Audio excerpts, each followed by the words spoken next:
ఉత్తరం, కలిసొచ్చే రంగు ఎల్లో. తదుపరి ధనుసు రాశి. ధనుసు రాశి వారికి ఈ వారం ఉద్యోగపరంగా బాగుందని చెప్పవచ్చు. ఉద్యోగంలో చిన్న చిన్న మార్పులు చోటు చేసుకునే అవకాశాలు గోచరిస్తోంది. మీ మీద పెట్టుకున్న నమ్మకాన్ని ఒమ్ము చెయ్యరు. నూతన గృహం కొనాలని మీ కోరిక నెరవేరుతుంది.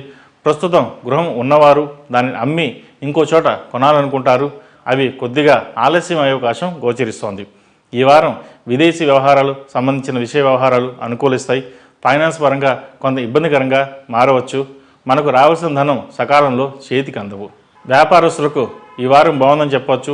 Chartered accounts, software, real estate, banking sector, iron business, ఎగుమతి దిగుమతి, కూరగాయల వ్యాపారస్తులకు, చిరుధాన్యాల వ్యాపారస్తులకు ఈ వారం లాభాలు చేకూర్చే అంశంగా చెప్పవచ్చు. నూతన పెట్టుబడులు మంచి లాభాలు తెచ్చిపెడతాయి. భాగస్వామ్య వ్యాపారాలు కలిసి వస్తాయి. మీరు చేస్తున్న ఉద్యోగం మానేసి వ్యాపార రంగంలోకి అడుగు పెట్టాలని ఆలోచిస్తారు.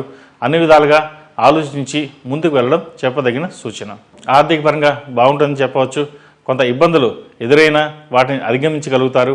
అయితే అనవసరంగా అవసరం లేకపోయినా అప్పు చేయవలసిన పరిస్థితి ఏర్పడుతుంది. అటువంటి వాటికి దూరంగా ఉండడం శ్రేయస్కరం. వివాహం కాని వారికి వివాహ ప్రయత్నాలు చేయండి. గతంలో ఆగిపోయిన సంబంధం మళ్ళీ మీ ముందుకు రావడం జరుగుతుంది. వారే వచ్చి మీ పిల్లనివ్వండి అని అడుగుతారు. సంఘంలో గౌరవ మర్యాదలు పెరుగుతాయి. వివాహాన్ని ఘనంగా చేయాలని నిశ్చయించుకుంటారు. సమయం సందర్భం చూసి ముహూర్తం పెట్టుకోవాలని చూస్తారు. ఈ వారం స్త్రీలకు బాగుందని చెప్పవచ్చు. ప్రతి విషయాన్ని ఆలోచించి నిర్ణయాలు తీసుకోండి. ఉద్యోగపరంగా ఒత్తిడి అధికంగా ఉంటుంది. చేయని తప్పుకు నిందపడవలసి వస్తుంది. పిల్లల విద్యా విషయంలో మీ జోక్యం ఎంతో అవసరం. వారి మీ సహాయ సహకారాలు ఎంత అవసరమో తెలుసుకోండి. ఈ రాశివారు గురువారం నాడు మేధాదక్షిణమూర్తికి అభిషేకం చేయడం, అలాగే దక్షిణామూర్తికి స్తోత్రం పఠిస్తే మంచి ఫలితాలు సంప్రాప్తిస్తాయి.